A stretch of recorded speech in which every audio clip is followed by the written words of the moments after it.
নমস্কার বন্ধুরা, অর্ণব ইলেকট্রনিক চ্যানেলের পক্ষ থেকে আজকে আপনাদের সবাইকে এই ভিডিওতে স্বাগত জানাই। বন্ধুরা, আজকে এই ভিডিওতে যে টপিকটা নিয়ে আলোচনা করব সেটা হচ্ছে যে ভেহিকেল বা গাড়ি রিলেটেড একটা টপিক। তো কি সেই টপিক? একদমই ছোট আর নতুন একটা আপডেট। বন্ধুরা, আমি যে প্রতিবেদন নিয়ে আলোচনা করব সেটা কিন্তু অবশ্যই একটা নিউজ পোর্টাল থেকে কালেক্ট করা।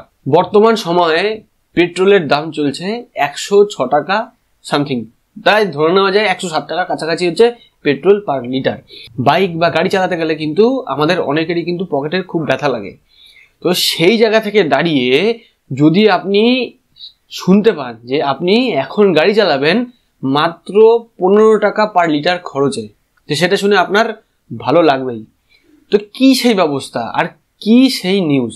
বন্ধুরা, সম্প্রতি আমাদের দেশের কেন্দ্রীয় আর সড়ক পরিবহন মন্ত্রী নীতিন গডকরি কিন্তু নতুন আপডেট কিন্তু ঘোষণা করেছেন। তো কি সেই আপডেট? এখন থেকে আমাদের দেশে ইথানল চালিত কিন্তু যানবাহন তৈরি করা হবে, আর সেই যানবাহন সেটা কিন্তু ইথানলে চলবে। তো এই কেন কনসেপ্ট? এই কনসেপ্টের একটাই কারণ, পেট্রোলের যেভাবে দাম বাড়ছে, তো সেইখানে পেট্রোলের পরিবর্তে যদি ইথানল ইউজ করা হয় তাহলে পরে কস্টিং অনেকটাই কমবে, মানে গাড়ি চালানোর কস্টিং অনেকটাই কমবে, আর সেটা সাধারণ মানুষের পক্ষে কিন্তু খুবই লাভজনক। তো বন্ধুরা, এখন আপনার পেট্রোল পার লিটার হচ্ছে 106 টাকা থেকে 107 টাকা। তো ইথানল যখন আপনি ইউজ করবেন বা ইথানল চালিত গাড়ি যখন আসবে মার্কেটে, তখন তার কস্টিং দাঁড়াবে লিটার প্রতি 15 টাকা, কারণ ইথানলের দামটা পেট্রোলের থেকে অনেকটাই কম।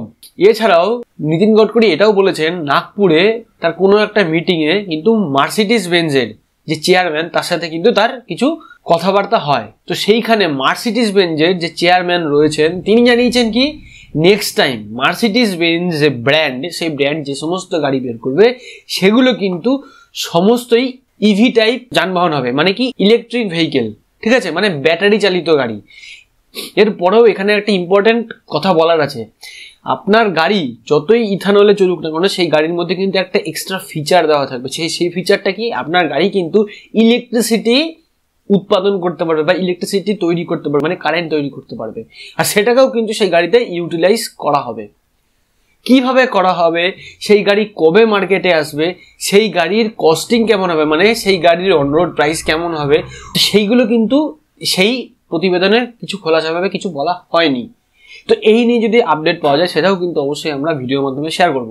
তো বন্ধুরা, আপনারা যারা মার্কেটে রিসেন্টলি গাড়ি কিনেছেন বা গাড়ির খোঁজ খবর রাখেন, গাড়ি বলতে গিয়ে আমি স্পেশালি বাইকের কথাটাই বলছি, তো সেইখানে কিন্তু এখন নতুন যে বাইকগুলো আসছে সেই বাইকের মধ্যে কিন্তু একটা নতুন ফিচার দেওয়া হয়েছে বা নতুন কিন্তু একটা অ্যাডিশন রয়েছে। সেটা কি? সেটা হচ্ছে E20।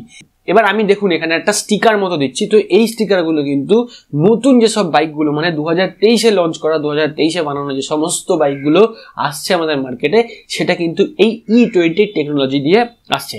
তো E20 টেকনোলজির অ্যাকচুয়ালি অর্থটা কি? তো প্রত্যেকটা গাড়ির ট্যাঙ্কে, যেগুলো 2023-এ তৈরি করা, তার যে তেলের ট্যাঙ্কি আছে সেই ট্যাঙ্কির ওপর লেখা থাকে E20 বলে, সাপোর্টেড বলে এরকম লেখা থাকে, ঠিক আছে। E20-র অর্থটা কি আমি বলে দিই। বন্ধুরা, আমরা স্টিল এখনো পর্যন্ত গাড়ি চালাই কিন্তু পেট্রোলে। তো E20-র অর্থ এটাই, যে গাড়িটার মধ্যে E20 টেকনোলজি দেওয়া আছে সেই গাড়িটা ইথানলেও চলতে পারে। তবে এখানে একটা কনসেপ্ট আছে, E20 কথার অর্থ যে ইথানলে পুরো 100% কিন্তু গাড়িটা ইথানলে চলবে না। সেই গাড়িটাতে যদি আপনি 80% পেট্রোল আর 20% ইথানল দিয়ে গাড়িটা চালাতে চান তবে কিন্তু গাড়িটা চলবে, মানে সেই গাড়িটা 20% ইথানল নেওয়ার ক্যাপাসিটি আছে বা 20% ইথানল নিয়ে চালানোর কিন্তু বা চলার কিন্তু ক্যাপাসিটি সেই গাড়িটার আছে, বাট নট 100%, ঠিক আছে। এইটাই হচ্ছে E20-র কনসেপ্ট। তো এতে করে কি হবে? এতে করে কি, আপনি 80% পেট্রোল ইউজ করলেন আর 20% ইথানল ইউজ করলেন, তাহলে কি হলো, আপনার যে কস্টিং, তেলের যে কস্টিং, লিটার প্রতি যে কস্টিং, সেটা কিন্তু অনেকটাই কমে আসবে। এতে করে কি, আপনার পকেটেরও ব্যথা হবে না, এতে করে আপনার গাড়িটাও চলবে। তো এখন যে নতুন আপডেটটা বেরিয়ে এসছে সেইটা কিন্তু পুরোপুরি 100% ইথানলে চালানোর কনসেপ্ট কিন্তু নিয়ে আসা হচ্ছে। তো কেন্দ্রীয় সরকার এইটাই ক্লেম করছে যে তারা পার লিটার 15 টাকা খরচে কিন্তু তারা দাবি করছে চালানো যাবে গাড়ি। তো যতক্ষণ না পর্যন্ত এইরকম কোনো ভেহিকেল মার্কেটে আসছে ততক্ষণ পর্যন্ত কিন্তু এইভাবে কোনো মানে ক্লিয়ার কাট কিছু বলা যায় না। তো এই নিয়ে যদি আরো কোনো আপডেট আসে তো সেটাও কিন্তু আমরা নেক্সট টাইম ভিডিওর মাধ্যমে শেয়ার করবো। তো আজকের ভিডিও আপনাদের কেমন লাগলো অবশ্যই কিন্তু কমেন্ট সেকশনে কমেন্ট করে জানাবেন। ভালো লাগলে লাইক করবেন, ভিডিওটা বেশি করে শেয়ার করুন এরকম ভিডিও আপডেট আরও পাওয়ার জন্য। চ্যানেলটাকে যারা এখন সাবস্ক্রাইব করেননি অবশ্যই চ্যানেলটাকে সাবস্ক্রাইব করবেন, আর অলরেডি যারা সাবস্ক্রাইব করছেন তাদেরকে অসংখ্য ধন্যবাদ। তো বন্ধুরা ভিডিওটা শেষ পর্যন্ত থাকার জন্য সবাইকে ধন্যবাদ জানাই। ভালো থাকবেন, সুস্থ থাকবেন, বাই।